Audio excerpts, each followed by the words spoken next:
We bring the classics back alive, golden stories that still shine. Mystery, rhythm, style in the line.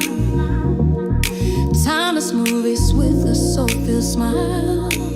At Silver Shadow Cinema, come feel the vibe, come feel the love. We restore the past, we light it up.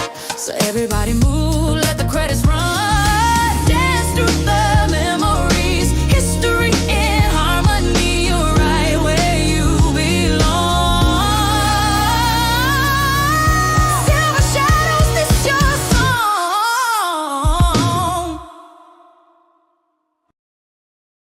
Tonight's film, This Was a Woman, takes us into the shadowy world of post-war Britain, where appearances can be deceiving and trust can be dangerous. Released in 1948, this British crime drama explores ambition, manipulation, and the quiet desperation that can drive people to cross moral lines. Set against a backdrop of rigid social expectations, the story unfolds slowly, drawing us into a psychological web where loyalty, love, and survival are constantly tested.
Good morning, Mrs. Russell.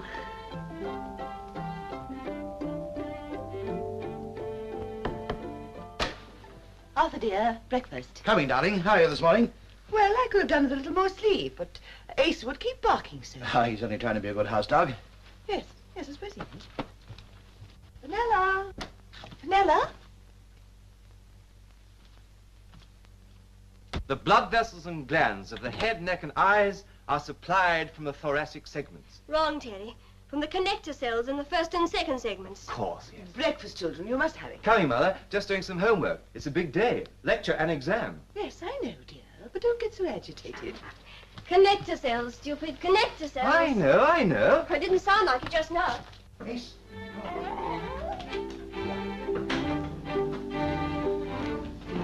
I've had a complaint about you. I hear you've been creating a disturbance. You mustn't do that, you know. Sylvia doesn't like it.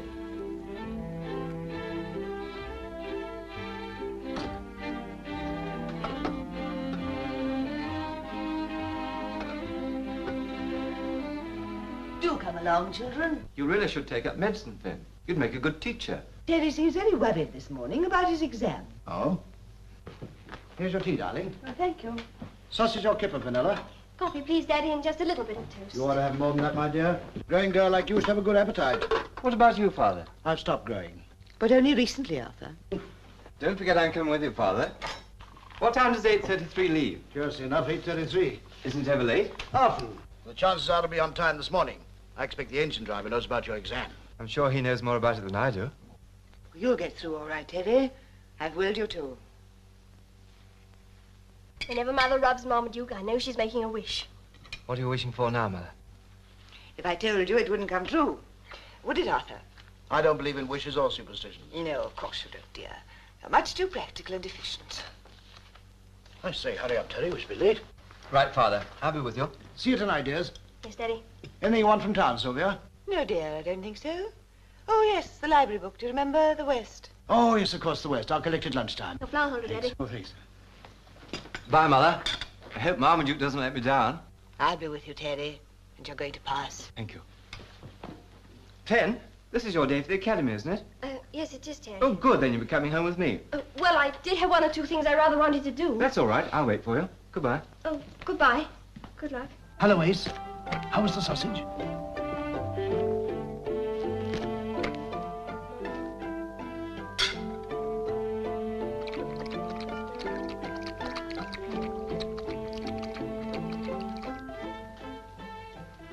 Daddy adores that dog, doesn't he? Yes. His dog and his roses.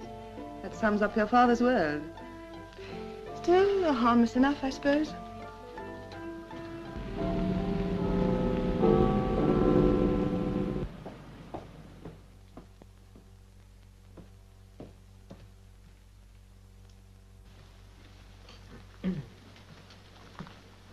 Excuse me, sir. Yes, Russell? I hope you won't think it presumptuous of me, but, well, that was a wonderful job. Thank you. I trust the patient will agree with you. Oh, I'm sure he will. But, you know, sir, although I work fairly hard, I sometimes wonder if I shall ever be able to do anything like that. Of course you will. It's only a matter of experience. But you can't hurry these things. No, sir. But, the next step's a bit of a pill. Your final? Yes. Oh, I shouldn't worry too much about that. I think perhaps you'll scrape through. Thank you, sir.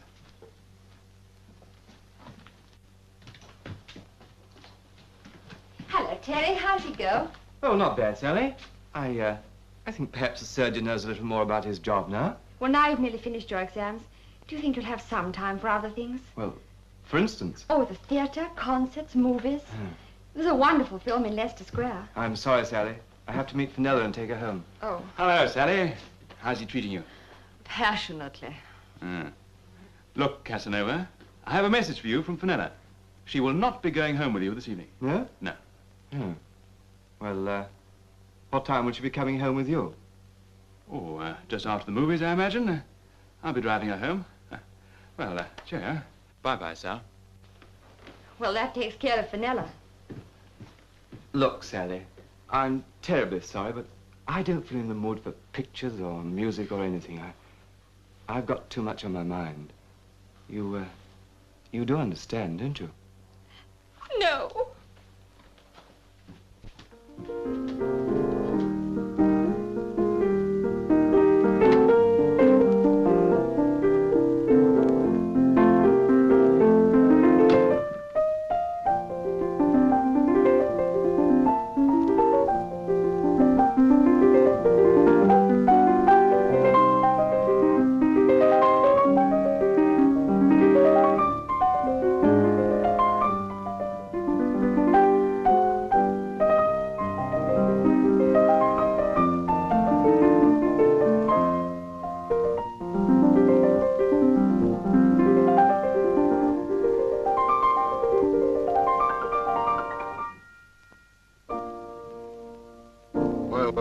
Pas mauvais du tout.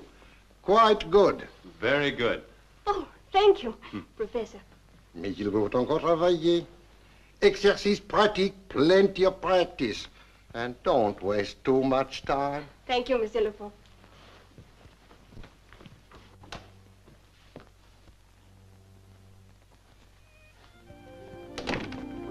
Plenty of practice, Miss Russell.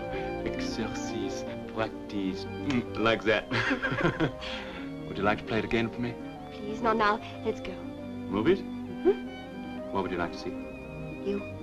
What would you like to see? You? Good. Hello, Mr. Boy. Come on in. I say, Arthur, the garden's looking very well this year. Not too bad, is it? How do you do it? Little work, little worry, lot of fertilizer. What? Well, you seem to be having luck keeping the mildew off the flowers. I use an arsenic solution. Oh? Mind you, you've got to keep at it the whole time. Oh, it's a lot of work. Oh, it's worth it. Of course, these are just ordinary flowers to use for the house. Come over here. I'll show you something really fine. Now, this is something to feast your eyes on. There you are. My Princess Elizabeths.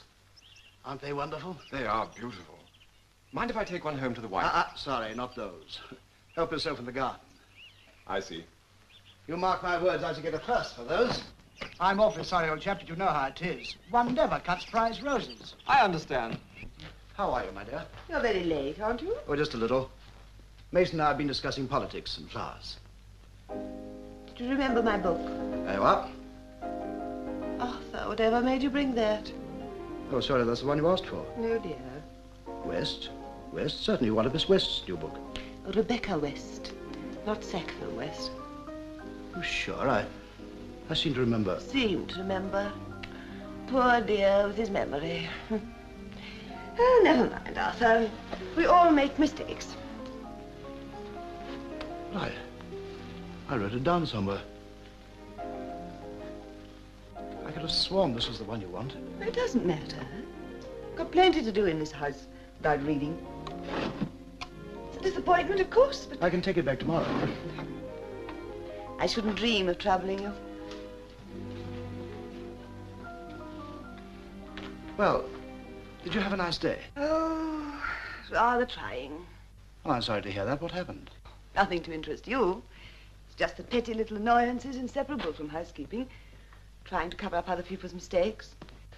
Having to do most of the work myself. You ought to get out more. Take Ace for a walk now and again. He's a good one to take your mind off your worries. Mm. Well, now, how about a nice glass of sherry? What?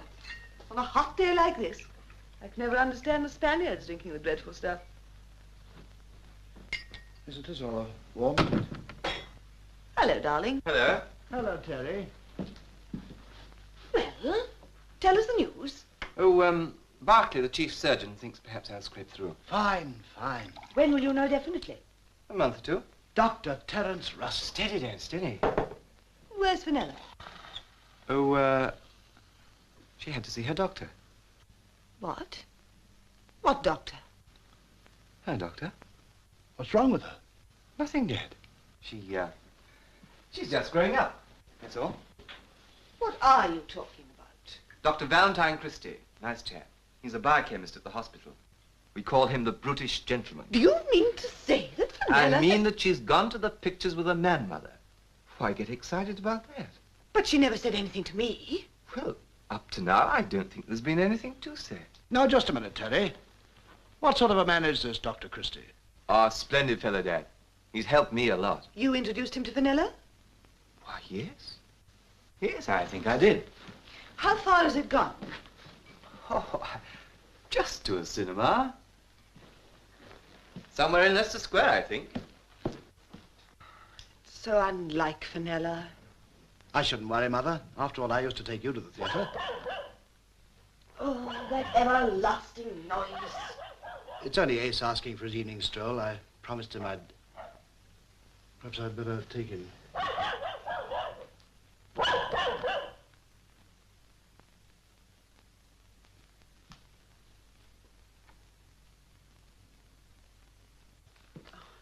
Excuse me, madam, could I have a word with you? What about?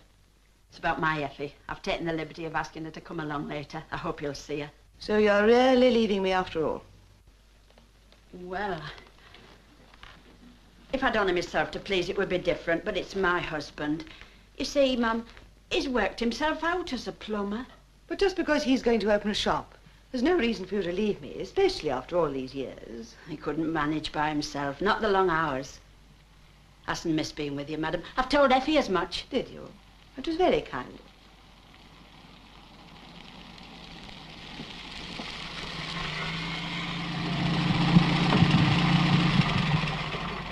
Oh, well, very well, Mrs. Holmes. I'll try to find time to see her.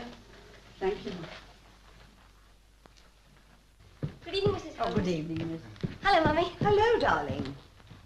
Mummy, I want you to meet a friend of Terry's and mine, Dr. Christie. How do you do, Dr. Christie? Good evening, Mrs. Russell. Fenella said it was okay for me to come. I hope you don't mind. Why, no, of course not. Children's friends are always welcome here. Val is at the hospital. Terry introduced us. Yes, I know, dear. Terry told me all about him. Oh, did he? Yes. Do come and sit down, Dr. Christie. I want to hear all about this film. How was it? Wonderful. Terrible. Seems to be a slight clash of opinion. You both saw the same film, I presume? Oh, yes. Yes, yeah. We were together. Why didn't you like it, Doctor? Oh, I couldn't sort of seem to get interested in it. I see.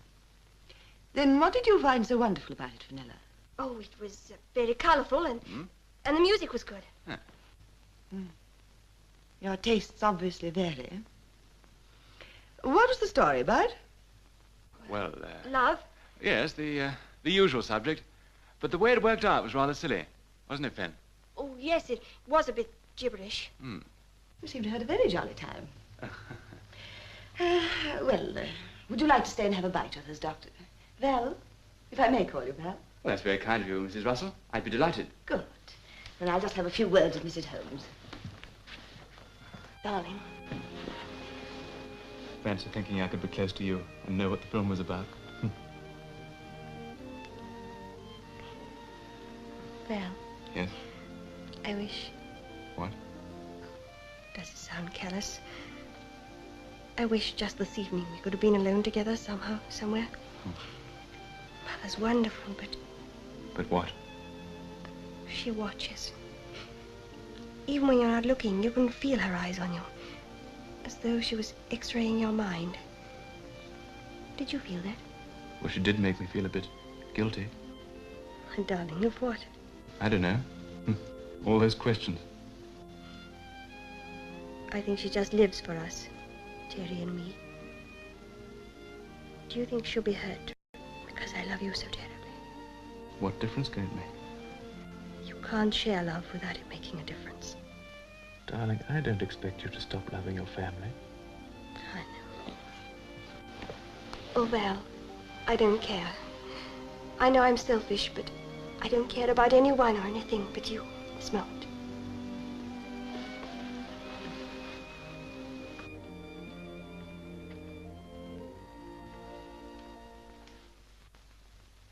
Mummy, Val's asked me to marry him. That's why the film was gibberish. We didn't care. We couldn't care. I've never been so happy in my life. And you? Wonderfully happy.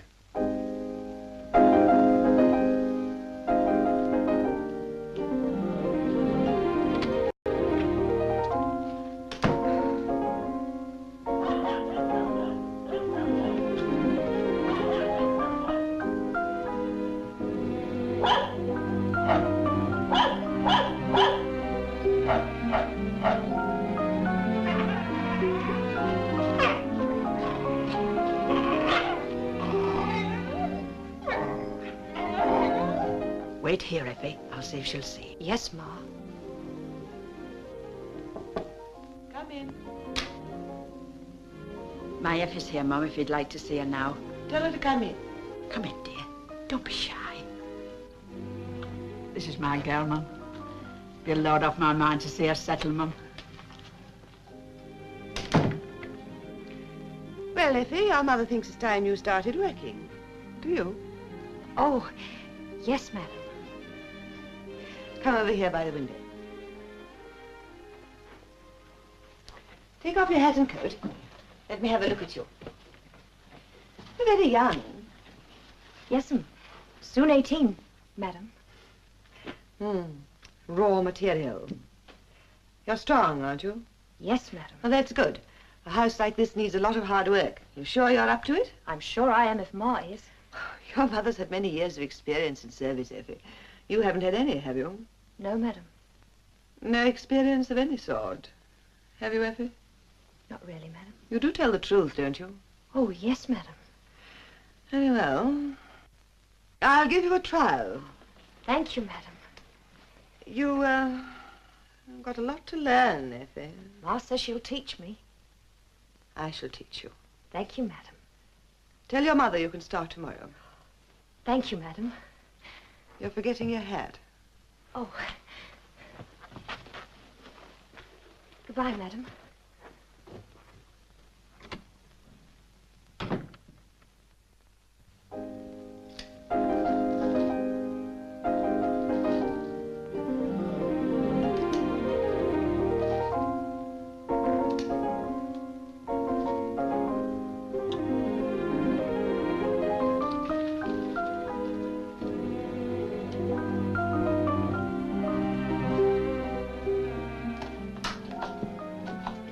Effie, get a vase and put these in the lounge, would you? Yes, ma'am. Aren't they lovely? You look very nice tonight, Effie. Thank you, ma'am. And thank you for the dress. Good.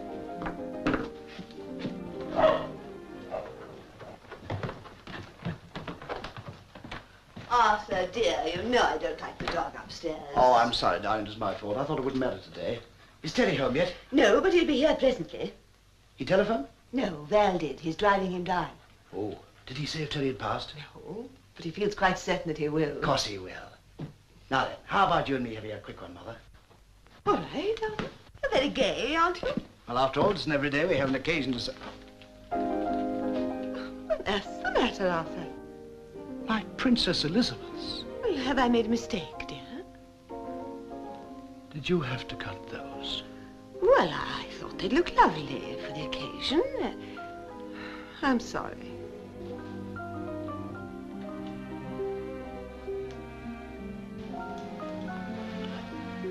Whiskey, dear? No, thank you.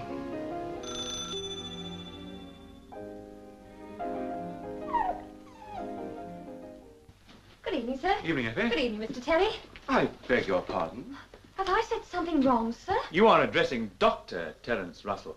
Oh, beg your pardon, Doctor. Terry, that's wonderful news. I'm so glad. Congratulations, Terry. I never had the slightest doubt of it. You and Marmaduke did a swell job for me, Mother. Thank you both. Where's Dad? He's in there. Oh. How are you, Val? Hello. Darling. Well, Dad, we made it. Congratulations, son. Thank you, Father. Is something the matter? No, I'm just a bit tired, perhaps.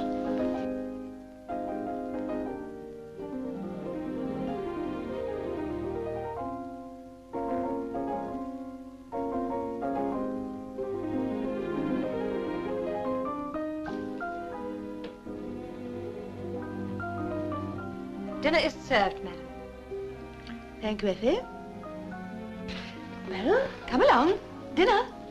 Evening, Mr. Russell.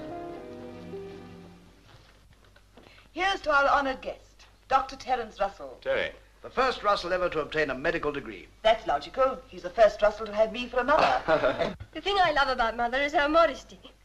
What are your immediate plans, Terry? I'm staying on at the hospital for a while. I couldn't wish for anything better. I hear you've been promoted too, Val. Yes, he's been made assistant to the professor of biochemistry. £50 a year more. That ought to be useful. Yes, perhaps I can save enough to manage a little village chemist shop in my old age. With a cosy flat above. Don't forget that, darling. Which reminds me, would you mind terribly if Fenella and I got married as soon as possible? Well, as soon as we can find a house or something. Or a nice prefab with modern neighbors. But you've been engaged for such a very short time.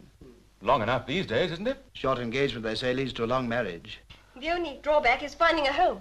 I wonder how many delayed marriages the housing shortage is responsible for. Quite a number, I should think. Well, it needn't delay this one.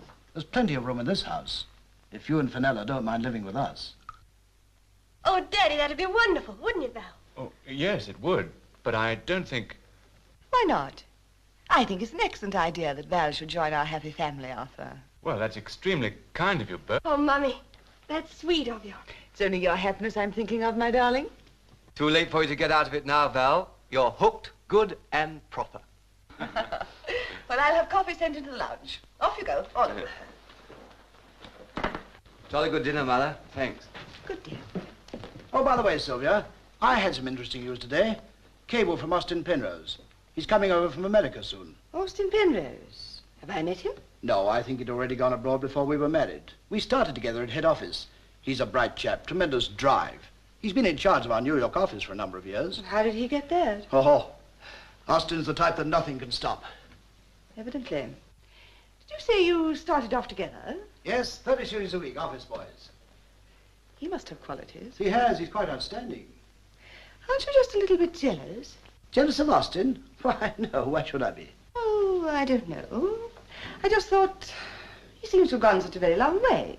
Well, I haven't done so badly, considering. Considering what? We can't all be Austin Penroses. I've no doubt that in those early days, my present position seemed beyond my wildest dreams. After all, we're quite comfortably off, aren't we? Oh, my dear, I wasn't thinking of myself. I was only wondering about you. I know if I'd been a man, I'd have wanted authority. Carries a lot of anxieties and responsibilities. Poor Arthur. You're not exactly a swashbuckler, are you, dear? No, I suppose I'm not. Oh, dear. It was naughty of you to let that dog come in. He's certainly making the most of it, isn't he?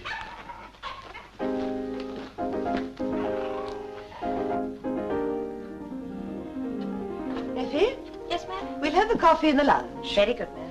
Have you finished reading that book I lent you? Not quite, ma'am. I'll hurry up. There's no need to hurry. What do you think of it? There's an awful lot of love in it, isn't there? You ought to like that, at your age. To read about, ma'am. I've found another one. I think you may like it.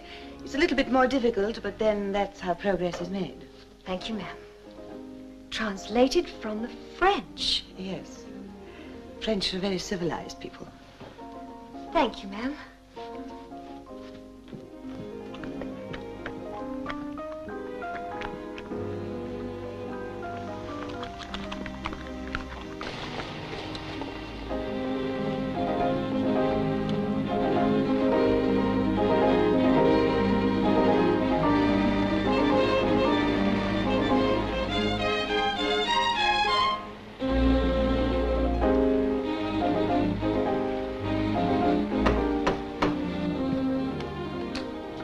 Good morning.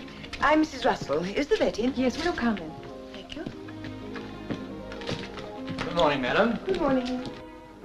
And what's the matter with this little fella? I want him put to sleep. Oh? Wouldn't you like me to make an examination first? No. Made up your mind, eh? Quite. I see. I only asked because I have had cases of an owner who acted on impulse. I'm not impulsive. Ah, How much? 10 and 6. It's essential to get rid of him. For health reasons. I see. Good morning. Good morning.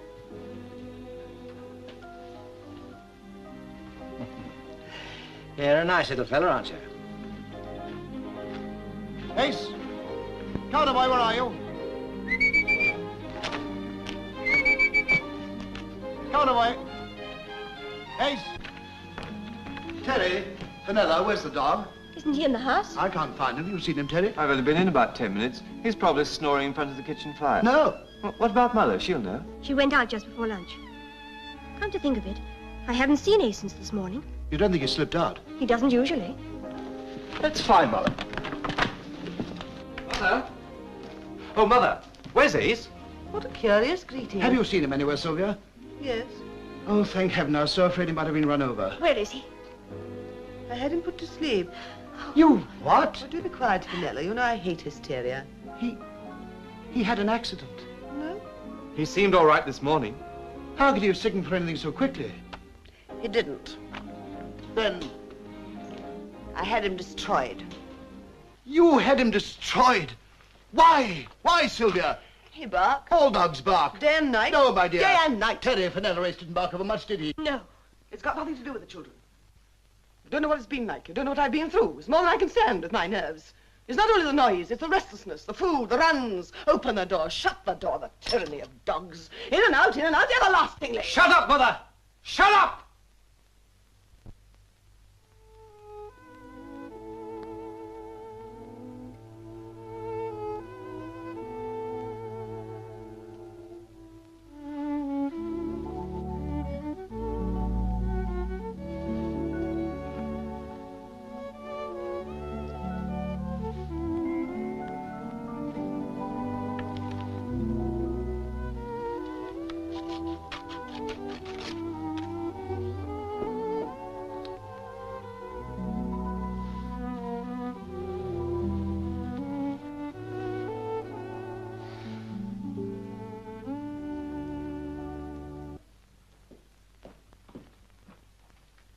Say, we are looking festive. Fenella and I ought to have made a double event of it. Save on the flowers. Double event? What do you mean, Terry? Well, if I could have pinned down some unfortunate female in time. Who are you thinking of? Females in the abstract. You're not seriously thinking About getting married? Oh, good heavens, no. Well, you might meet some girl. I have. Hundreds and hundreds. Grade A and substandard, alive and dead, good, bad, and totally indifferent. Now, I mean this seriously. Yes, I believe you do. But just because Fenella happens to be lovesick, you needn't be scared it's contagious. I'm not thinking of myself, dear. It's your happiness I want. Yes, you're ambitious, Terry. All your life's ahead of you. Ah, yes. I should miss you bitterly. But I wouldn't stand in your way with any girl you wanted. Only you're clever, Terry, and you've got a future. He travels the fastest who travels alone. Hmm? I wouldn't say that, Terry. What about your mother and me? Oh, yes, but Terry's different. He's brilliant and beautiful. You look lovely, my dear. Exquisite. You do all like it. You'll take his breath away. Do you really think so? No argument. It's to be hoped he'll recover in time to say, I will. That'll be Val. He can't come in here. No, no, no. He's dropped in to give me the lowdown on how to behave as best man. He mustn't see me. That's all right. We'll head him off. Come on, Dad. You look so sweet. Thank you, Daddy. Sit down, darling. You look so young. So pitifully young. I'm nearly 20. Years. Years are nothing. You're so ignorant, so untouched. You make me afraid for you, Fenella. Afraid. Mummy, what do you mean? Perhaps we shouldn't talk about it. About what? Why must I feel like this? Why must my children be so close to me, part of me? I feel everything that happens to them as though it were my own tragedy. Tragedy? Oh, I don't understand. You will. But I'm happy. I've never been so happy in my life. I'm glad to hear you say that. Remember, always remember, that tonight at least you felt like that. Tonight? But after tomorrow it'll be even better. More secure, more complete. More complete? My poor child. Why poor? Fenella, aren't you afraid? Of what? Of marriage? No, of course not.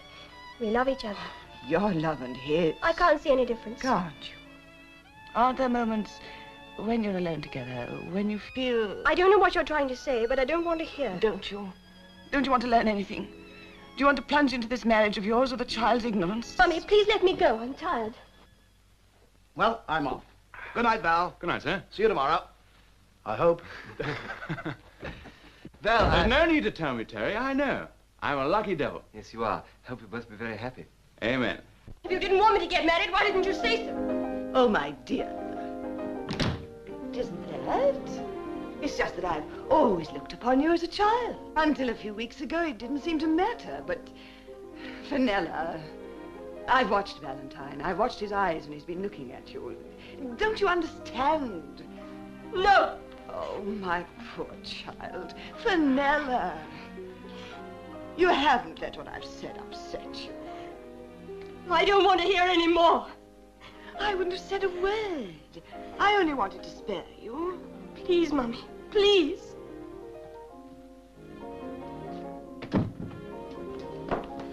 Val.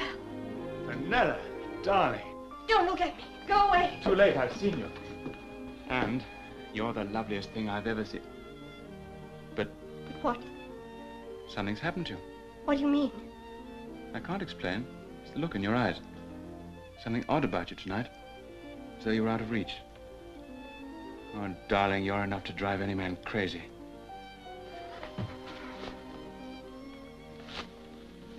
Fenella. Let me go. Let me go. Supposed to be so unlucky to see the bride in her dress.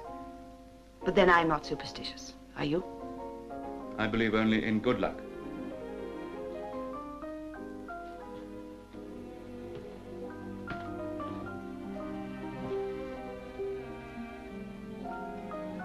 Good night. Good night, Valentine.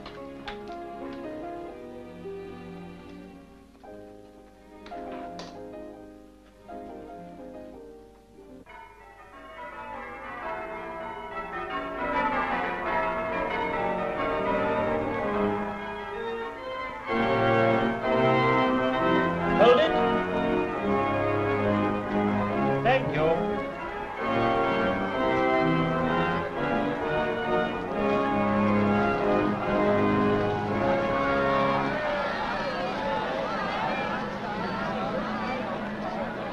be a happy day for me when I see you married. Me too. Tell me, Ma, did Pa propose to you? If I'd waited for your father to propose to me, you'd still be at the starting gate. Oh.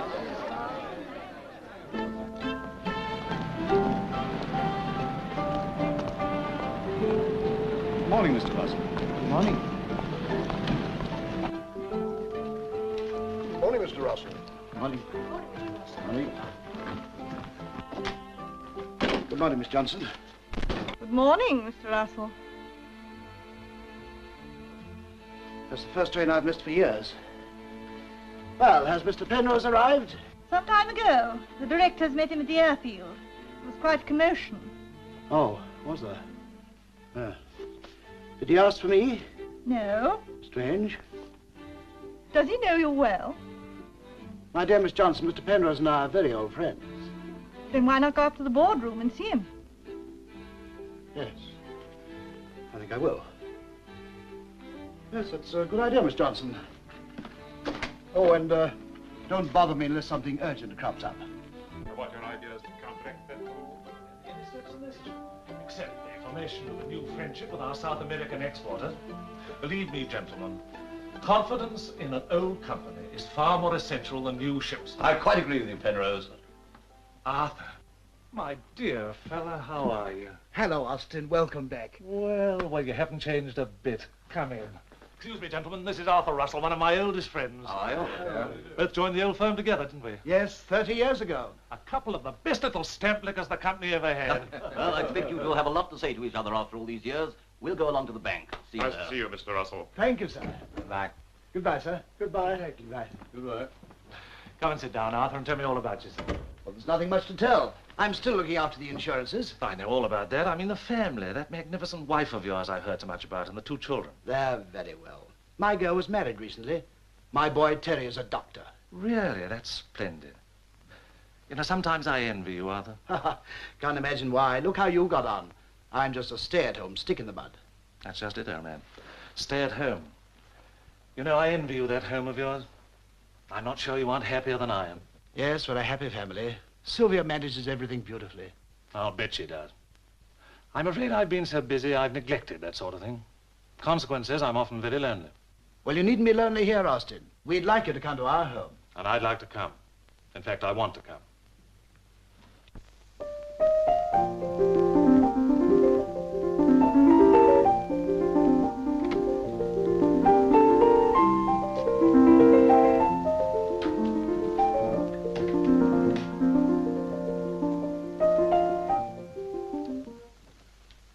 Go on, play, my dear. Not now, Daddy. You look pale. Mommy said I was off color. Your mother has sharp eyes. Yes, very sharp. We shall have your husband worrying about you if we're not careful. Val hasn't said anything, has he? Bless you, no. What you need is a holiday by the sea. I sat to talk to Val about it. After all, you haven't been anywhere since your honeymoon. I always thought you cut that a bit short. Don't let's go into that again. What a funny girl you are. Most brides are only too eager to discuss their happy time. Was Mother? Was she eager to discuss her honeymoon? Well, it's not the sort of thing she'd have mentioned to me, perhaps, but I've no doubt to her own friends. I wonder. My dear, you're trembling. Well, why does everybody put me under a microscope? I can't have a shadow crossing my face without somebody criticizing. Oh, I'm sorry, Daddy. I know the real trouble. You're restless. Once you get settled in a home of your own, everything will be all right. You don't mind us living here? Nothing could please me more. As for your mother, it's an answer to a prayer. Instead of losing a daughter, why, she's found a son. Fenella, look at me, dear. You are happy? Of course. Perfectly well and very happy.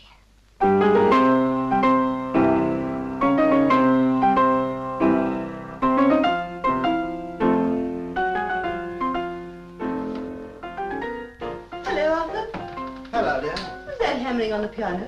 Fenella, she seems a little upset. Oh, Is that a new dress? yes. Looks lovely, darling. Mr. Penrose is coming. Of course, why do you ask? Well, after all, it's not a very exciting place for a man like that to come and dine. Oh, Austin would never let an old friend down. I managed to get along to the wine merchants. I was in luck. New case of Don Pedro had just come in.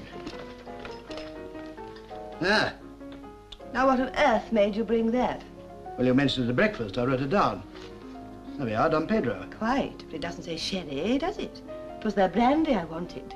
I'm sure you said sherry. Oh, your memory. I don't want you to think... Now, don't let's flog the subject. You've made a mistake. Let's leave it at that. Oh, dear, now we shan't have any liqueur. There's the creme de menthe. Creme de menthe for a man like Penrose. Never mind. Take it into the kitchen. There's a dear. I suppose it'll do for the trifle.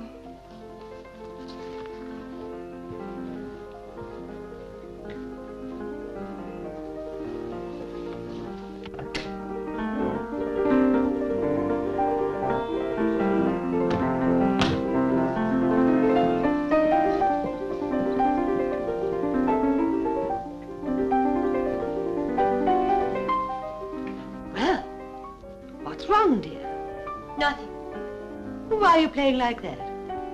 Why shouldn't I? Oh, nothing, no reason. Val's very late, isn't he? A little. Did he phone? No. He's probably busy at the hospital. You do trust him, don't you? Of course. Why? Oh, nothing.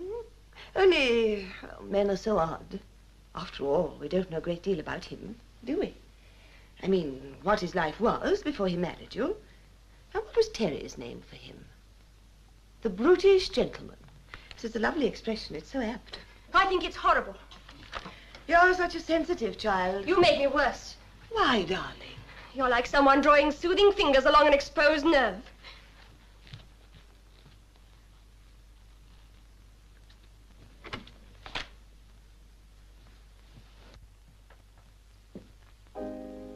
I see you're wearing your bow.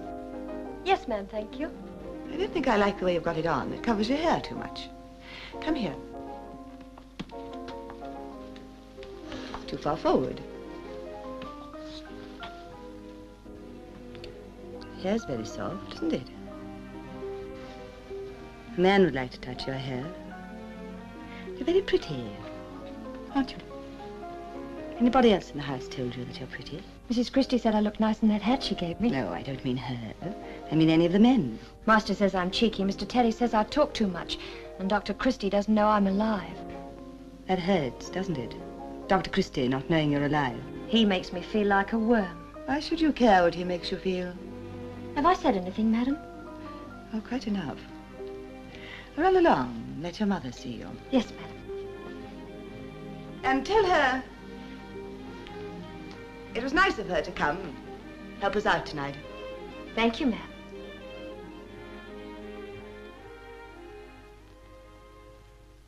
Hi, Mom.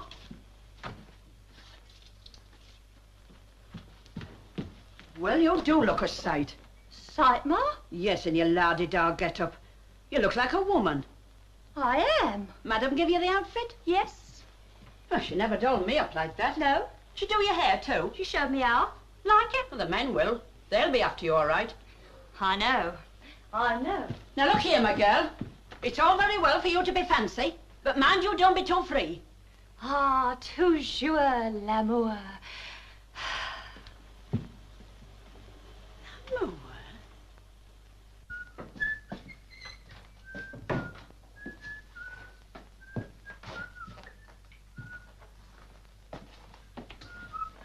Good evening, sir. Hello.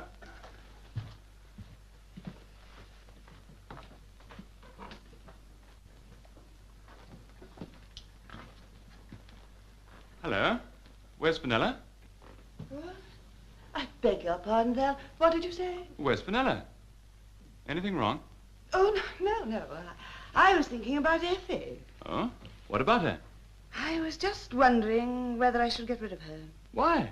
I thought she seemed hard-working enough. She is, and she's strong. She's got all the energy of the peasant in it, isn't there? I'm not sure it's wise with a young son in the house. And a young son-in-law, for that matter. Where is Fenella? Lying down. Isn't she well? She's as well as she ever is, poor girl. She lacks vitality. We shall have a cocktail in the lounge when Mr. Penrose arrives. I'd like Fenella to be ready.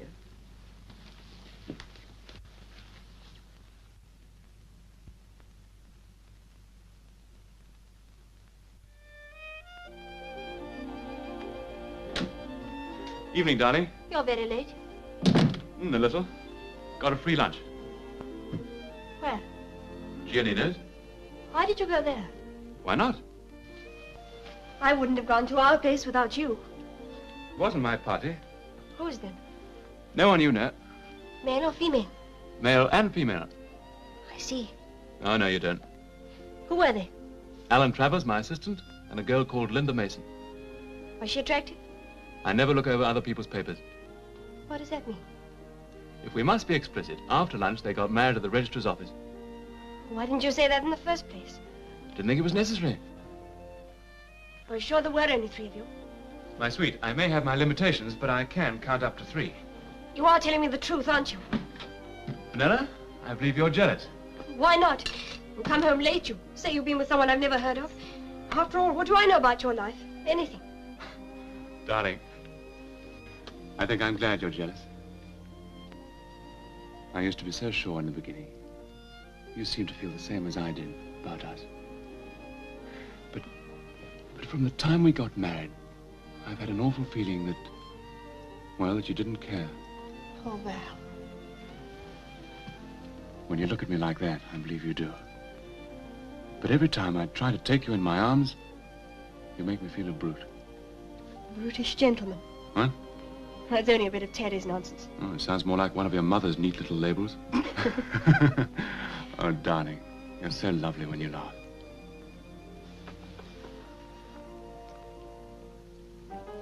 I'm sorry, Val.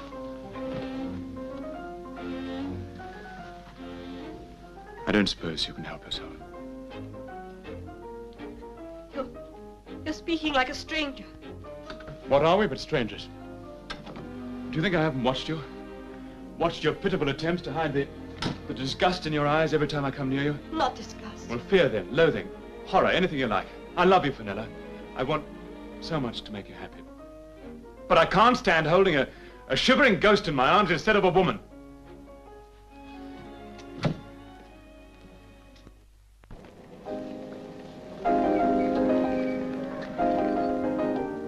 Hello, Austin. How Hello, nice Albert. to see you down here. Well, I've come to your home at last.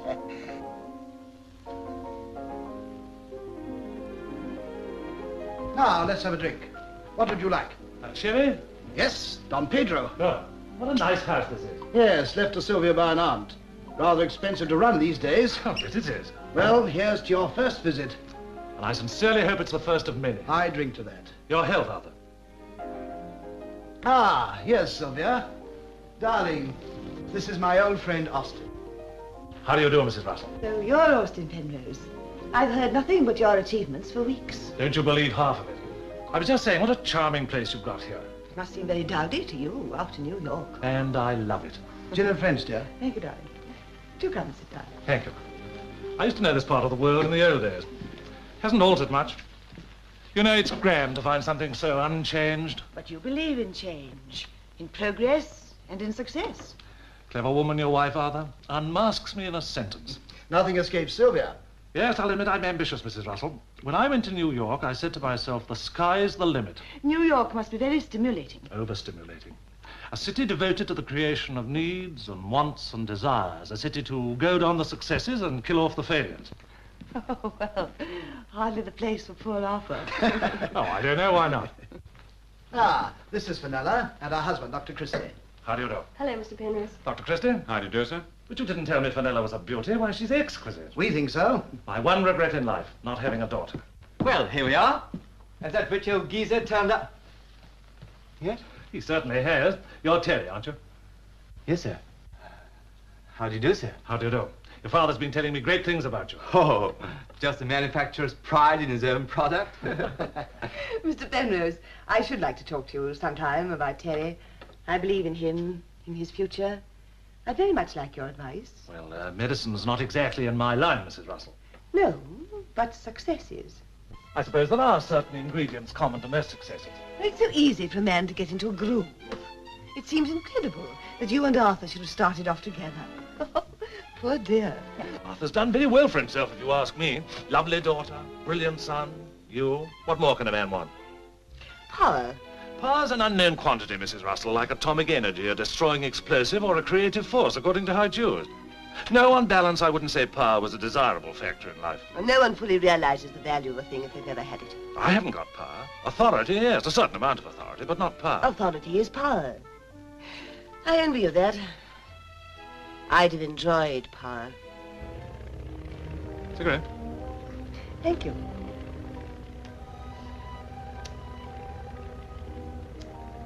You're not afraid of me, are you? Afraid? No, why? I think you are. Just a little. You're a successful man. Do you believe in magnetism? You mean a dominant personality? You can call it that. It's the basis of all leadership. Some women are dominant, too. My field has been so limited. It's just the family. They certainly do you credit. But I've always tried to inspire my children, Terry in particular. Very lucky to have such a mother. I'm surprised you never married. I was rather keen on a very beautiful girl once. I guess I was too busy to pursue it. She was lovely, though. Well, of course, there are qualities of the mind. Character, strength, inspiration, that are more enduring. You know, Sylvia, meeting you has been one of those random experiences in life that turn out to have an unexpected significance. How, Austin? Well, your home life has given me a glimpse of something I'd almost forgotten existed. Stability, contentment, affection. I can't tell you what it's meant to me. Having you with us has meant a great deal to me, Austin. You're very quiet, Fenella. I'm afraid this evening's been rather boring for you. Not at all, Mr. Penrose. I just have a bit of a headache. Oh, my dear, I'm sorry. We'll take her home at once. Well, of course, darling. I don't want to spoil your evening. You haven't. I wouldn't dream of keeping you here if you're not feeling well. What a pity Val couldn't come. You knew he was busy. I know you said so. At the center of the film is a woman determined to rise above her circumstances, even if it means bending the truth or breaking it altogether. As relationships form and fracture, the lines between victim and manipulator begin to blur. The film carefully builds tension through dialogue rather than action, allowing suspicion to grow naturally as secrets surface. What makes This Was a Woman particularly compelling is how it reflects the anxieties of the late 1940s. Post-war uncertainty, shifting gender roles, and the pressure to maintain respectability all play a quiet but powerful role in the story. Each character carries hidden motives, and as the plot tightens, viewers are left questioning who can truly be trusted and at what cost.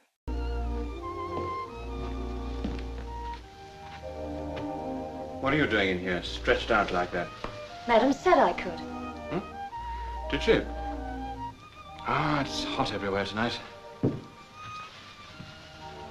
It's Midsummer Night. Oh. Is that what it is? Yes, that's what it is. What have you been doing to yourself? Nothing. You look different. Without my cap. Oh, yes, that's it. Your hair.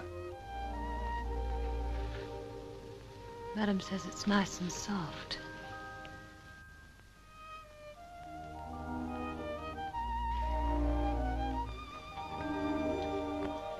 What's that tune on the wireless? I don't know. Why? Just wondered what it was, that's all. What do you want with music? Don't you want music? No. Why not? What are you smiling at? Was I? Is your face so out of control you don't know whether you're smiling or not? Perhaps it's the moon and the music. Effie, have you been mucking about with my medical books? Oh, no, Mr. Teddy. I find them very dull. Well, one of them's missing, an important one. Brown binding. Well, Oh, was it something about clinical something? Yes, where is it? Madam had it. Mother? Yes, she was looking at it early this morning in the summer house. Oh, what an extraordinary taste in literature my mother has. And what an extraordinary taste in perfume you have. Here, Val, you're more expert than I am. Obviously. Fader. Where'd you get Fader perfume? Madam gave me a bottle. What on earth for? My birthday, sir. I'm 18. Sweetly pretty the perfume is. In a little drawer with a tassel to pull it open with. Let's get some fresh air. Yeah. What have you got there, Mrs. Beaton? No. Why, they'll get thee behind me. No particular reason? Let me see it then. Come on. Why, you dirty little cat. I... Unexpurgated at that. Do you mean to say you read this sort of stuff? Can you make head or tail of it? Not all, sir. Where do you get hold of it? Madam lent it to me. What? Mother? I tell you it's true, sir. She's lent me lots and lots of books. All like this? No, the others were easier. Not so dull, you might say. Dull. You're pretty blasé, aren't you? You'd better get out for bed.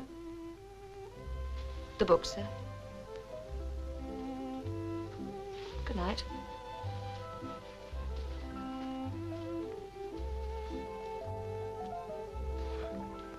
You know, that girl is a most extraordinary combination of childishness and... And what? And... Oh, skip it. What are you talking about, then? The brutish gentleman is in danger of becoming more brute than gentleman. I suppose that's your pat little analysis, hmm? I don't get it. I must be an interesting case for the embryo psychoanalyst. Man. Watch the ape beneath the thin skin of civilization. You must have fun in your family. My family? Yes, Terry, you and your mother. She's a bit better at it than you are. Her knowledge is more instinctive. Her mind isn't so cluttered up with labels as yours. She watches. She watches for the symptoms of degeneration. Why so bitter, then? Is it Fenella? Leave her out of it.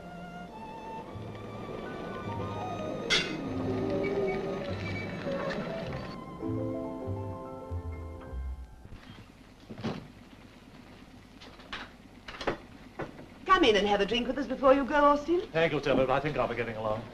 Good night, Mr. Penrose. Thank you so much, and I'm sorry I wasn't quite myself. I'm sorry, too. Good night, my dear. Good night.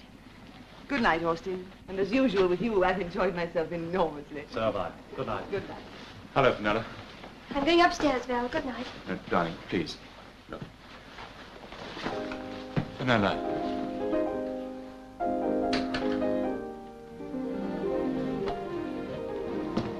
I'm worried, Val. What about? You too. We're all right. No, you're not. All right, then, we're not. Why are you so on the defensive with me? I'd rather not rake over dead ashes. Dead ashes? Is it as serious as all that? Serious? I haven't kissed her, hardly even touched her hand for weeks. Why not? Because I'm a coward. I can't face the look in her eyes. I can't face the knowledge that she hates me. This is what I've been afraid of, Val, and I must be frank with you. I feel so terribly to blame. In what way? I ought never to have let you marry. Why not? Fenella is not meant for marriage. She's too sensitive, too highly strung, hysterical almost. And when she fell in love with you, I hoped she'd alter. But if anything, marriage has intensified her abnormality. If only I could help you both. It's up to us to work out something. No one can help us. Breaks my heart. I do love you both so much. I'm sorry for Fenella, of course, but I'm much sorrier for you. After all, you're a man. I'm going out in the garden for a bit. Stifling in here. It's midsummer night. She said that. Who? Effie? Ah, I warned you about her. Oh, you're not suggesting that... Certainly not. Only girls like Effie a fair game. And they consider men like you a prize. Just you watch her. See how she looks at you the next time. You're an attractive young brute, Val. Huh. Nice to know someone thinks so. Mother? Oh, Terry, you should have been with us this evening. This boy was wonderful. What on earth made you lend that Chatterley book to Effie? What? Surely not. She said you did. Did she? Oh, how awful of me. Must have been the similarity of bindings that confused me, and I was in such a hurry. Well, never mind. I don't suppose she understood it. She understood enough.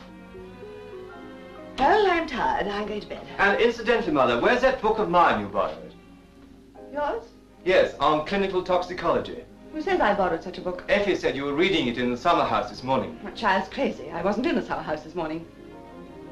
Good night, Terry.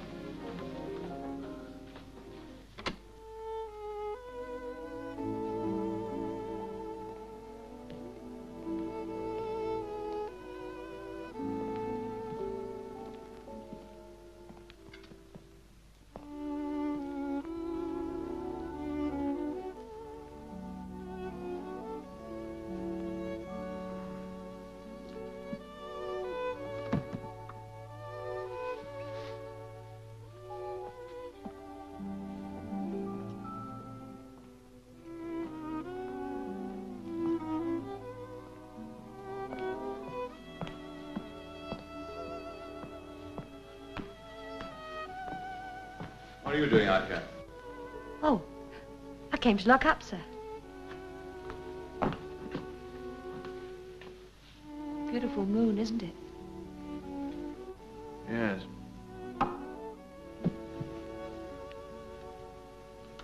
How sweet the moonlight sleeps upon this bank. Lovely speech. Always has been.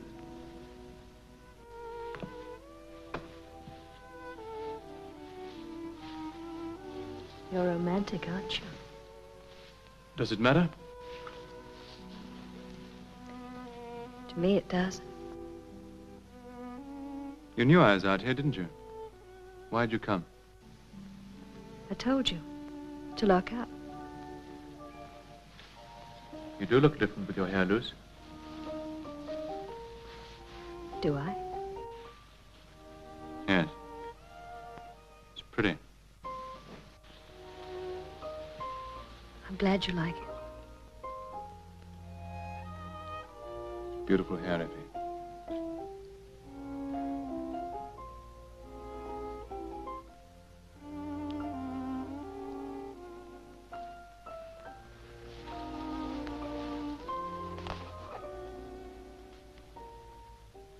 I do love you. I've always loved you. Say that again. I love you. You're sweet and warm and lovely.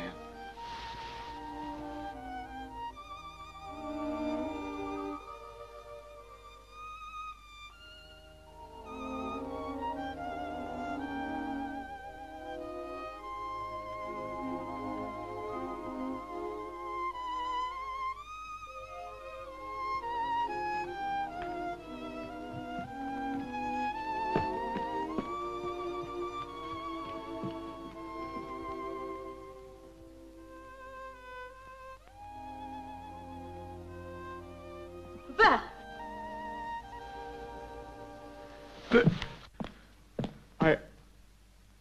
I must have been crazy. She was right then. She was right. Who? Mother. Darling, you must... Don't come near me. Don't ever come near me again. Wait, darling. Wait, please.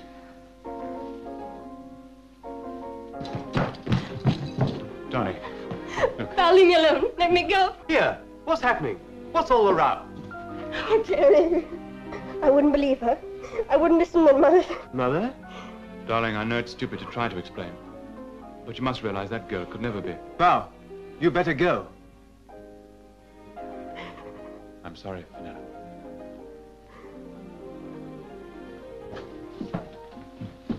I thought I heard someone crying. You did. Why? What's happened? I think you know.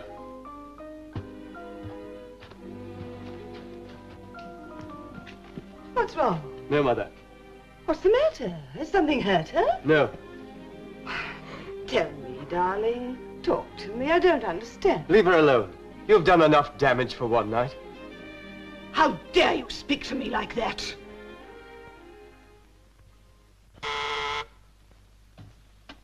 Yeah?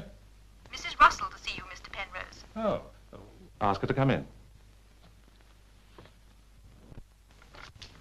Mrs. Russell, Mr. Penrose. Hello, Austin. Sylvia, my dear. What a pleasant surprise. How charming you look. Thank you. Come and sit down. Well, now. Austin, you once said you'd do anything for me if I asked. Well, of course. What is it? Well, there is something. Something for Arthur? I wouldn't ask for that. No, it's for Terry and Fenella. Terry wants to embark on a career as a brain specialist. Well, I do feel that before he starts, he should have a break. Would it be possible for you to get him on one of your liners as a ship's doctor? And Fenella? She's on the verge of a nervous breakdown. And I can't think of anything better for her than a long sea voyage, under the care of her brother. I'd be only too glad to arrange it. It'd be the best thing for both of them. Thank you, Austin. That is kind of you. Not at all. A ship's a good cure for most things. You love ships, don't you? Yes, they've always fascinated me. Where they come from, where they're off to, what they carry. Oh, but this must be old stuff to you. I mean, Arthur's in the same firm. Arthur's horizon is bounded by glass doors, not oceans. But surely he talked to you about his work. Oh, yes. He talks about things. Things typed on bits of paper, insurances, little anecdotes. Mr. Smith has been transferred to the Liverpool office. We shall seriously have to consider getting rid of Miss Jones. Miss Jones' tram from Brixton was half an hour late this morning. Not the mail boat from Panama. A new package of stationery has just arrived from Straker's. Not a consignment of nitrates from Chile. The romance of shipping. You don't know what it's like, Austin. This feeling of frustration, this mediocrity in everything I touch. Knowing what I might have been, what I could have accomplished with the right man. I think I understand, Sylvia. I understand now your need for sublimation. Thank you, Austin.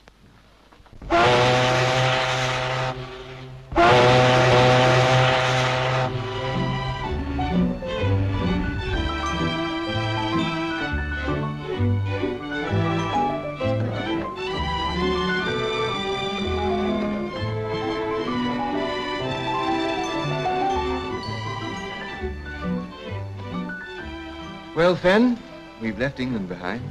There's only the horizon now. Yes. Even a few moments ago there was something. Now, quite suddenly, there's nothing. Do you suppose memories can disappear as easily as that? Not as easily, perhaps, but just as surely, if one tries.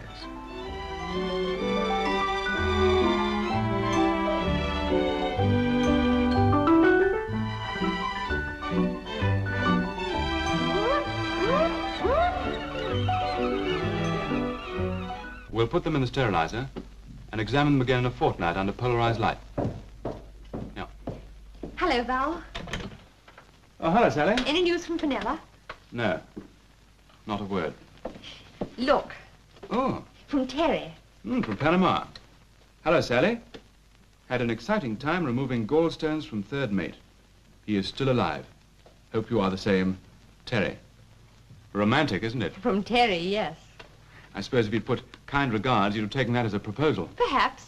You see, Terry's not very demonstrative, but then I understand him. I understand his soul. And does he understand yours? Of course he does. I seem to have been well forgotten by both of them. I don't think by either, Val.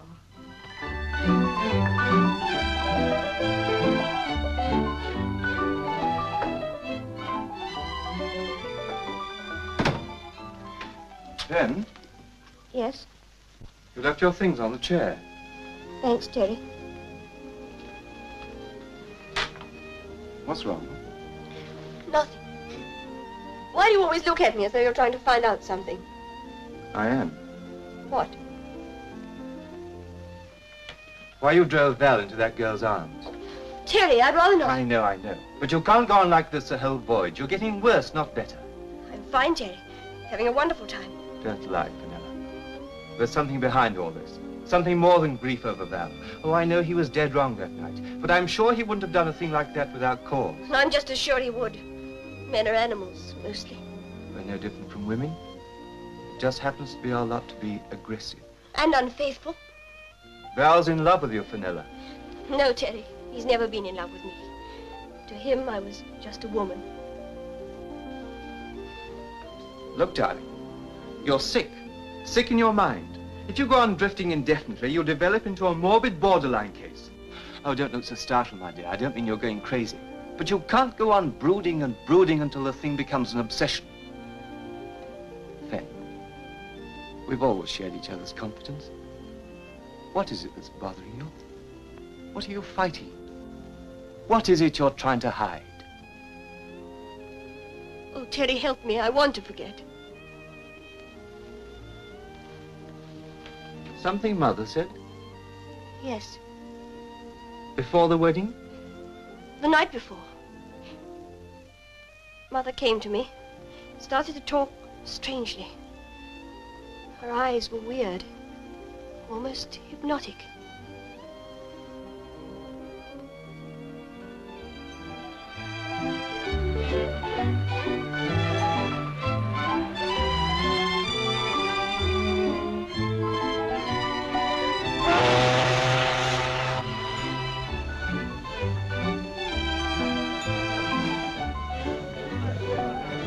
Refreshments.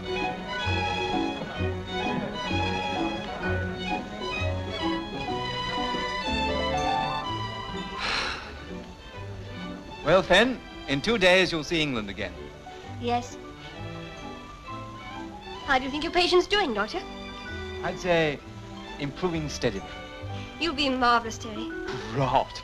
You're a very interesting case. Probably the turning point in my career. How? Oh, I'm not fooling, I mean it. I've dabbled in psychoanalysis before, but never deep enough to show results. You're my first case. That's why it's up to you not to let the side down. I won't. To my favorite doctor. And to our indomitable mother. And to Dad. To Dad.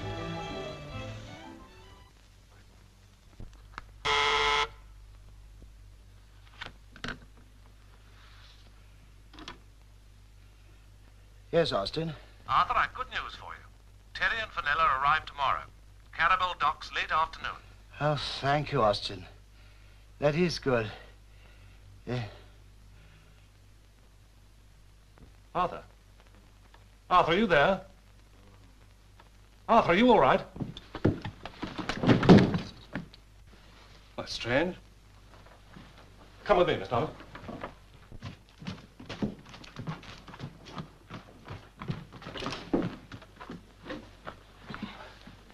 Arthur. Arthur, I mean, what's happened? I'm afraid I've had another attack. Stupid of me. Get my car right away. Yes, sir. What about your appointments? Cancel them. Yes.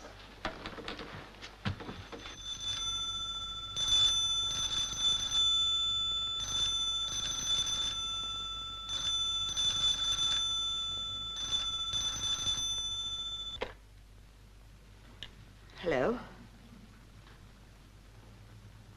Oh? That's very good of you, Austin. I'll get in touch with Dr. Morrison right away. What? They're coming tomorrow? Thank you, Austin. Yes, I am glad. Goodbye.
I can't believe we're back home again after all these months, can you, Terry? No.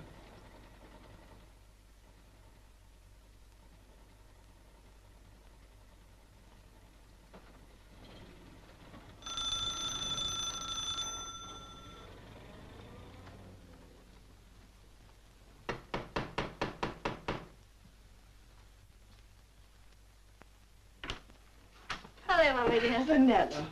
A darling. And Terry. Well, dear? Well, let me look at you both. How fit you look. Had a nice trip? Glorious. Terrific. Gallstones, kidney stones, 2 appendix, 3 broken legs. And a stubborn mental case. What? And he cured them all. I tell you, Mother, we have a wonderful doctor in the family. My sister, so young. She plays a fair game of deck tennis, sir. Goodness, Mother, the house looks gloomy. Why not a fire and some flowers to brighten the old place up a bit? Yes, it needs it. Where's Dad? How is he? He's not so well, I'm afraid. What? I'm glad you snatched your happiness while you could. There's little enough for you to come home to, heaven knows. What do you mean? What's the matter with Dad? Well, that's just the distracting part. Dr. Morrison isn't certain. Morrison? That old leech. He's a very experienced man, Terry. He's been attending your father since before you were born. Well, that's years too long. He must have some idea, though. What does he think it is? Well, first of all, he diagnosed gastric trouble, and then he thought it might be an ulcer. Has he had him x-rayed? X-rayed? No. No, your father's been much too ill. Too ill? Ridiculous. Wait, Terry.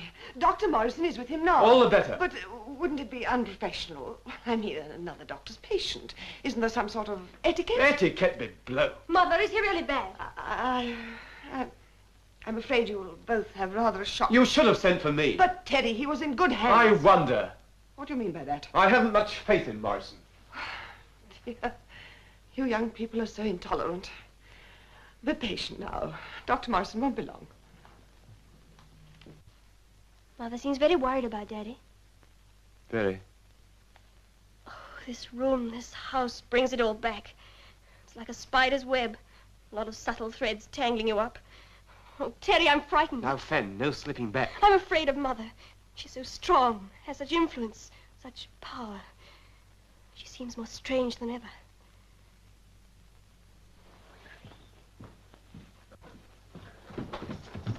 Oh, Dr. Morrison. Hello, What about my father? What is it? Well, at first I thought gastroenteritis. All the symptoms seemed to point to it, but now I'm not sure. Not sure? Well, the pulse has fallen to be almost imperceptible. Severe cramp has set in the muscles, and there's a pronounced drop in the blood pressure. Have you had another opinion? Eh? No. I asked Dr. Carter to come along in the morning.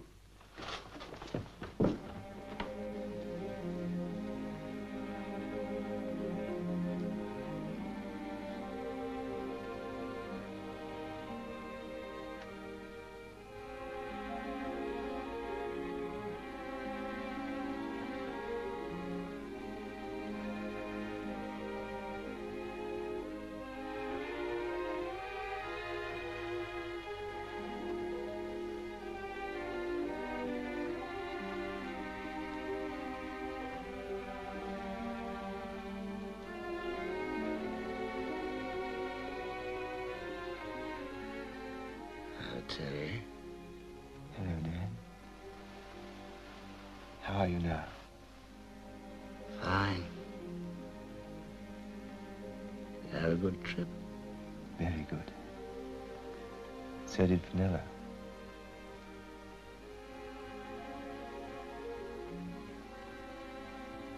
Darling.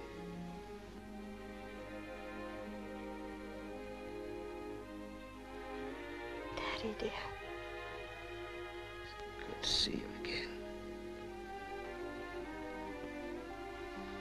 Where's Mother? I'm here, dear. Good. She's been so good.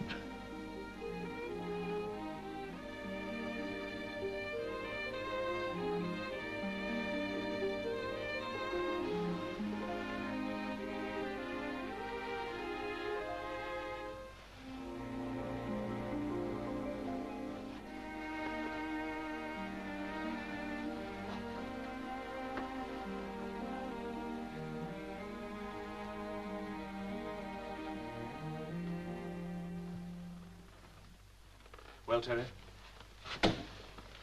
I don't like it. When did he have his first attack? Some time ago.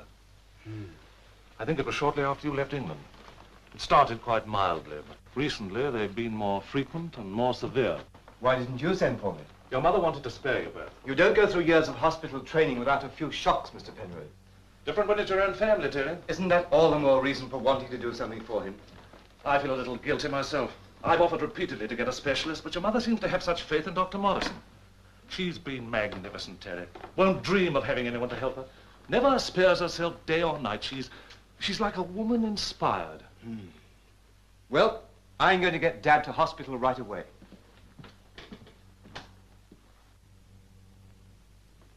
Hello? Vanilla, Sloane, you should send your 71 mother to Pipeline. bed. She must have rest. You know, she's been with your father since yesterday afternoon. She won't move. I've tried to get her to rest. She never takes her eyes off him. Just sits crouched by his side. Doesn't seem to hear what you say. It's as though she's in a trance. Only her eyes are alive. There's something terrible about such vigilance. though she's waiting. Come along, dear. I'll get you a drink.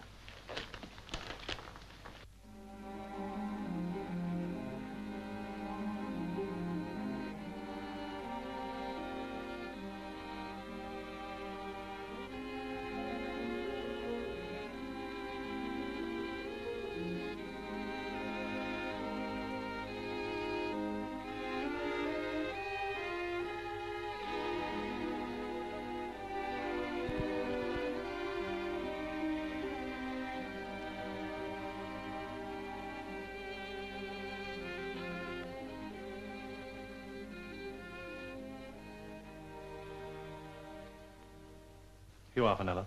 Thank you. I saw Val while you were away. Really? Yes. Came to my office several times.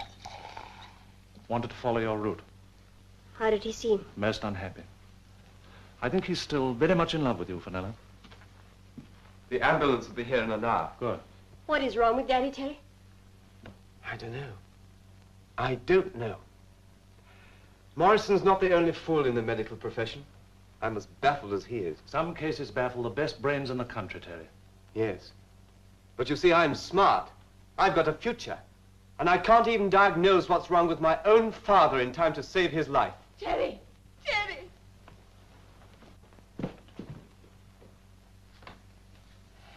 He's gone.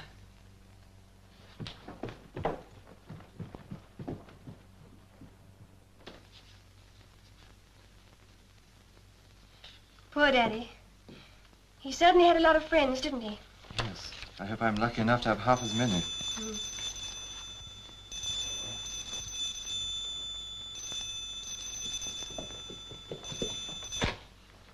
Hello? Yes? Oh. I understand. Yes. Yes. Very well. I'll tell her. Who was that? Message from Mr. Penrose's office, saying he might be a little late. Oh, thank you. I didn't know that Penrose was coming here today. Nor did I, Mother. Oh, he just wants to talk to me. It's about your father's affairs. Aren't you going to the hospital match this afternoon, Terry? What? Of course not, Mother. Well, I think you should, dear. And take Fenella with you. Mommy, we couldn't possibly do that. My dears, you mustn't brood. We haven't been outside this house for a week. You know your father wouldn't have wished that. After all, life must go on. If you don't want to go to the match, why don't you go to the cinema? Nobody would see you there. What people would see, Mother, is not exactly the point.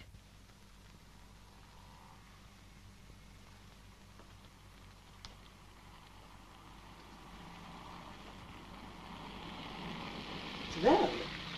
Val, coming here? Yes. Oh, but I can't see him. Why not? He's still your husband, isn't he? Yes, Fenella. Yes. Oh, but Terry, My dears, we must all forget the past. Terry, what shall I do? How's your face? Terry, Hmm? why do you think Mother acted so strangely about Mr. Penrose? About wanting us to go out, and now about Val? I wonder. Sometimes I feel she's trying to hide something from us. So do I.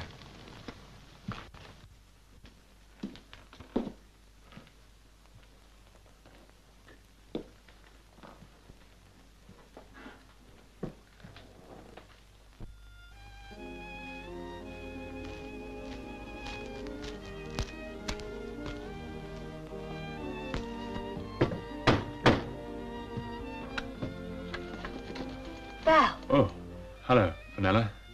I just thought I'd bring these. Oh, how kind of you. Didn't expect to see anyone except the housekeeper. We haven't one. Won't you come in? Thanks. Is Terry around? Oh, he's somewhere. I'll call him. No hurry. I just thought I'd say hello. These flowers are beautiful. Oh. You You have a good voyage? Lovely, thanks. How was the Panama Canal? Narrow. Very narrow. Yes, of course it would be. You're looking well, Fenella. Different. More glowing. How have you been, Val? Pretty wretched. I'm sorry, I didn't mean to say anything real. Oh, Fenella, those flowers are a swindle. I only brought them because I thought I might catch a glimpse of you. It's no good seeing each other. You must know that. It's only hurting us both. Surely we can be friends. Too much has happened, Val. Then suppose we were lovers again. Oh, Val. Fenella, darling, I've thought of you incessantly. I've followed you on your voyage, every sea, every port. I've been with you all the time, looking over your shoulder.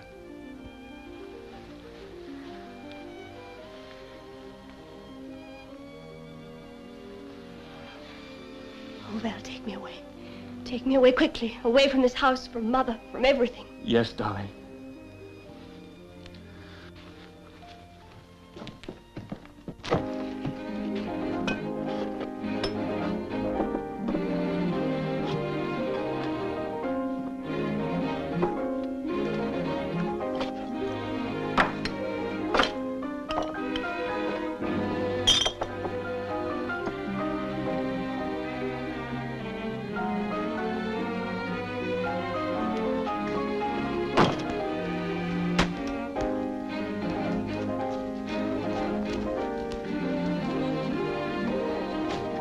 Val! Hello, Terry. Val, you've got to come to the hospital with me at once. I can't do that, Terry. I'm taking Fenella away. That's fine, but this is more important. What is it? What? Never mind now, I'll tell you later. Come on.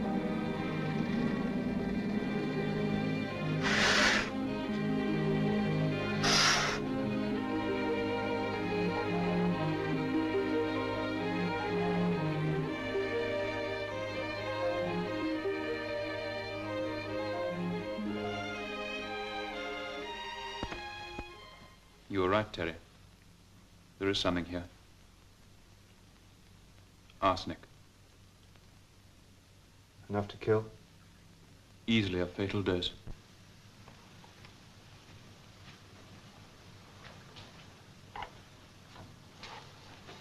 Fool. Fool.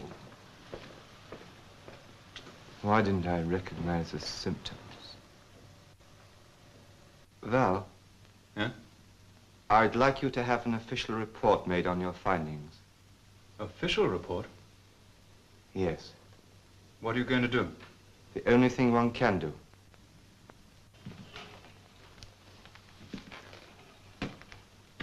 What do you mean?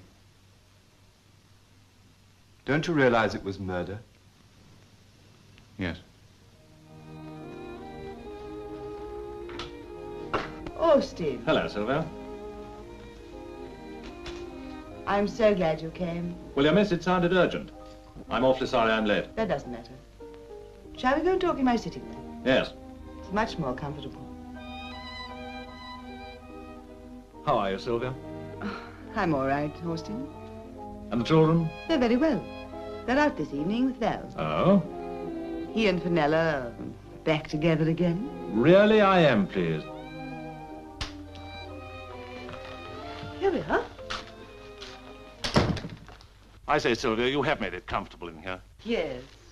This is my haven, where I build my castles. I love to shut the world out. Gives one a curious sense of intimacy. Thank you. Do sit down, Austin. Well, now, how can I help you? I wanted to see you about us. Oh, of course, my dear. Poor Arthur's going won't make any difference to our friendship. I hope you'll let me come here just the same. Let me help you and the children. There's no one listening. Listening? Yes. You don't have to pretend anymore.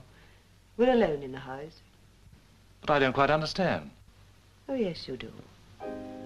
You're not a child. Neither am I. We both know what we want. We're strong. We saluted the strength in each other from the start. But I'm the stronger. My courage is greater than yours. Forgive me, Sylvia, I still can't follow your line of thought. Oh, yes, you can.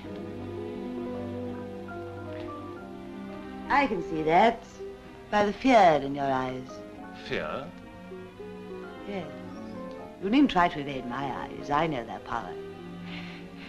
Oh, I know I'm not young. I'm not beautiful. But beauty isn't important. It's ephemeral, insipid. Please, Sylvia. I really don't understand you. We'll talk another day. I'll come back when you're yourself again. I am myself. Don't be such a coward. You want me. You've wanted me from the very beginning. And I want you. But Sylvia, to me you've never been anything but my friend's wife. You're lying to yourself. Not me. Very well.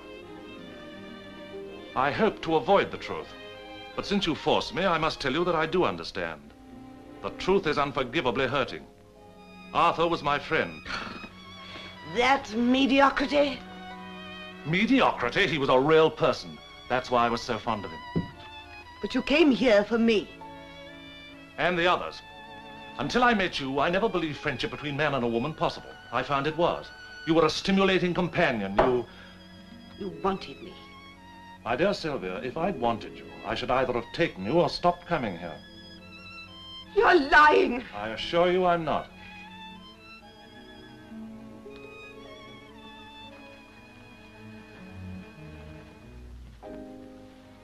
You don't want me. No, my dear. I'd have spared you all this if I could. Please go.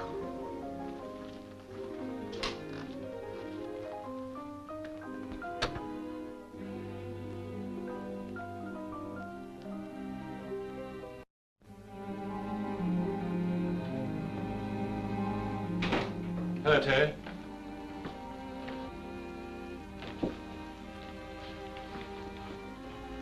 Mother in her room? Yes. Thanks.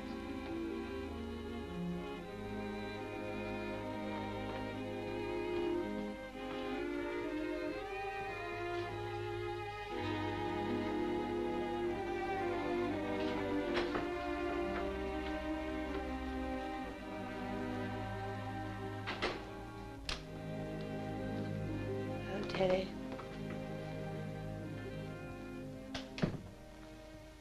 What are you looking at? Probably the most extraordinary woman I shall ever look at. Terry, whatever is the matter with you? Since you came back, you've been different, so neurotic. You're not going the same way as Fenella, are you? No. I'm too strong for you. What do you want? To talk to you. About yourself. You'd like that, wouldn't you? Why do you say that? You're an interesting subject, Mother. A study in ultimate egotism. You're trying to psychoanalyze me. How funny. How funny. As if you could. I'm not beginning on you, Mother. I believe I've finished. You think you know me. Yes, I do. You read me superficially, like fortune in a teacup, according to certain universal laws. Suppose I tell you what I see. Go on. I see first a facade. The animated waxwork of a devoted wife and mother. The kind mistress. The sympathetic friend. Then the undercurrent. The brilliant woman stifled by mediocrities. Frustrated. Seeking sublimation or outlet. The power behind the throne. Influencing the people with whom she comes into contact. How far wrong am I so far? I had no idea you understood me so well. Now the experiments. The humiliation you inflicted on Dad in small things. The books, the wine, the roses. The subtle breaking down of his confidence in himself. Then his dog.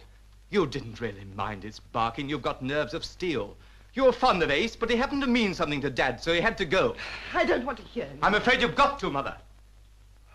You're my son, all right. You've got my will. That was your first essay in Power. It gave you a taste for it.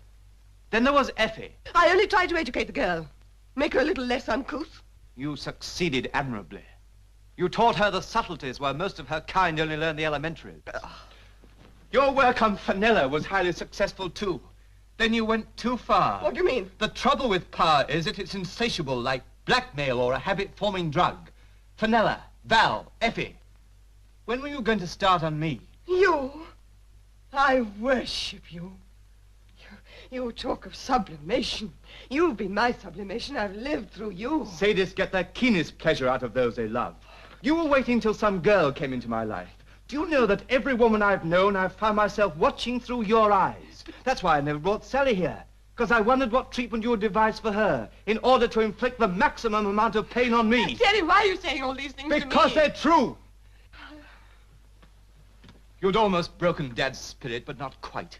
He wasn't much fun. He suffered too silently. Then Penrose came into your life. Penrose had nothing to do with it. Indeed, he did, a great deal more than he himself realized. You used him to get Fenella and me out of your way. Then Dad was alone with you. Alone in this house, night after night. Huh? What of it? When you took my medical book on poisons last summer, I thought it a rather intelligent depravity. It was deliberate premeditation, wasn't it? What are you implying? Murder. The medicine you gave Dad contained arsenic. No, Terry, you're making a mistake. A terrible mistake. You made the mistake when you failed to destroy the medicine bottle. While we were away, you were very subtle. You handled things very cleverly, but you're just a bit too slow. When you learned I was coming home, you realized the danger of my finding out and being able to save him. So you had to hurry, and that made you clumsy, didn't it? Didn't it? The chemist must have made a mistake. Surely we can prove it. He blundered. Don't lie, Mother. It's unworthy of you. You're trying to trap me. Why should I? You're trapped anyway. Terry, why are you torturing me? What was your motive for murdering Father? I'm not a policeman. I'm your son. Tell me, what was your motive? Suppression. The denial of an emotional outlet.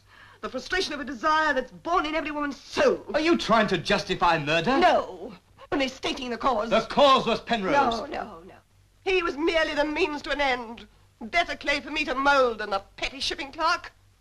Most men are despicable, cowardly mediocrities. It's the women behind them who've made them great.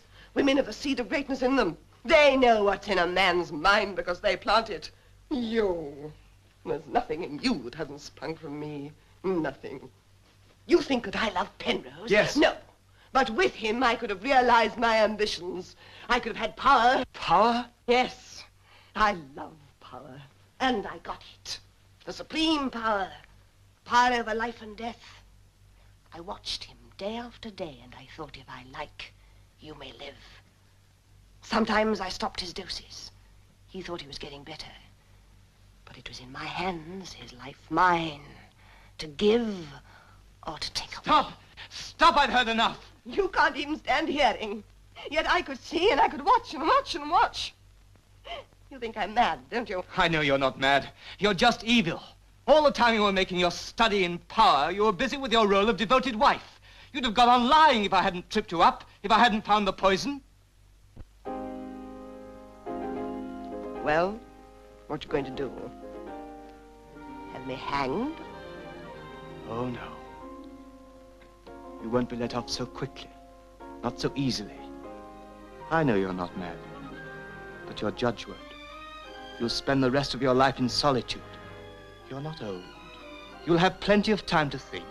Years. And no power to get away. No more power. And nobody to experiment on.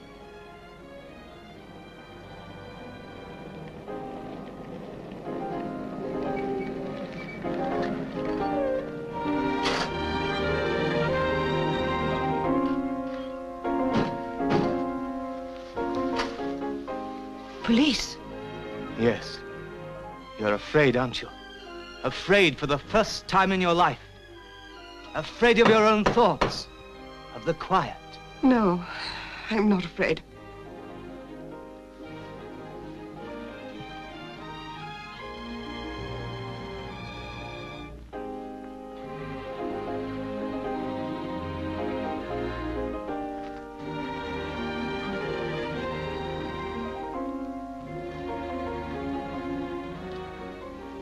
Give my love to Sally.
In the end, This Was a Woman leaves us with more than just a crime story. It offers a thoughtful look at how desperation, ambition, and social constraint can shape human behavior. Like many British noirs of the era, it reminds us that danger doesn't always announce itself loudly. Sometimes it whispers, hides behind charm, and waits patiently. Thank you for watching and spending time with this classic. If you enjoy uncovering overlooked crime dramas and psychological thrillers from cinema's past, be sure to explore more stories like this right here.